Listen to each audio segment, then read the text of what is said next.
Mga awit isa hanggang 6 sa bersyon ng Magandang Balita Biblia. Mapalad ang taong hindi nakikinig sa payo ng masama at hindi sumusunod sa masama nilang halimbawa. Hindi siya nakikisama sa mga kumukutya at hindi nakikisangkot sa gawaing masama. Sa halip, kasiyahan niyang sumunod sa kautusan ni Yahweh. Binubulay-bulay niya ito sa araw at gabi, katulad niya'y punong kahoy sa tabi ng isang batisan, laging sariwa ang dahon at namumunga sa takdang panahon. Anuman ang kanyang gawin, siya'y nagtatagumpay.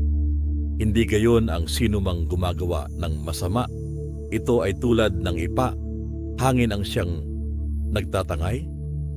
Sa araw ng paghuhukom, parusa niya'y nakalaan. Siya'y ihihiwalay sa grupo ng mga banal. Sa taong matuwid, si Yahweh ang pumapatnubay, ngunit ang taong masama, kapahamakan ang hantungan.